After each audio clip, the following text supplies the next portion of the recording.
Hi, என் பேர் ஷாம்லா தேவி. நான் வந்துட்டு கௌதம் சார்ட்டு தான் மெயின்ஸ் பேட்ச் போட்டிருந்தேன். Mains batch student. Overall rank வந்துட்டு 2774 குரூப் டேயில் எடுத்திருக்கேன். அண்ட் ஃபாரஸ்ட் டிபார்ட்மெண்ட் அசிஸ்டன்ட் வந்து சூஸ் பண்ணேன். எனக்கு வந்துட்டு மெயின்ஸில் வந்துட்டு சாரோட கரண்ட் அஃபேர்ஸ் கோர்ஸ் ஆகட்டும் and other related social issues and scientific அந்த டாப்பிக்காக இருக்கட்டும் எனக்கு ரொம்பவே நல்லா இருந்துச்சு. ஃபஸ்ட்டே வந்துட்டு நான் சயின்ஸ்லாம் வந்துட்டு அன்அகாடமியில் சார் தான் எனக்கு ஹேண்டில் பண்ணார். அதில் ரொம்ப பிடிச்சி போய் தான் நான் மெயின்ஸ் போட்டேன்.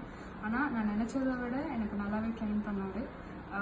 நிறைய வந்துட்டு இப்போ கரண்ட் அஃபேர்ஸ் இன்றைக்கி நான் படிக்கிறேன்னா திருப்பியும் வந்துட்டு அது ரிப்பீட்டட் ரிவிஷன்னால எனக்கு மைண்டில் அப்படியே இருந்துச்சு. ஜஸ்ட் ரிவைஸ் பண்ணிட்டு போகும்போது எனக்கு மெயின்ஸ் பேப்பரில் நல்லா எவாலுவேட் பண்ண முடிஞ்சிச்சு. அண்ட் மெயின்ஸ் டெஸ்ட்டும் பார்த்தீங்கன்னா நான் டெஸ்ட்டு முடிச்சுட்டு உடனே எனக்கு வந்துட்டு ரிவ்யூ வந்துடும். அந்த ரிவ்யூவை நான் கரெக்ட் பண்ணிக்கிட்டேன். மோஸ்ட் ஆஃப் த கொஸ்டின்ஸும் வந்து எனக்கு நிறையா வந்துட்டு ரிப்பீட் ஆகிறதுனால எனக்கு ரொம்ப ஹெல்ப்ஃபுல்லாக இருந்துச்சு.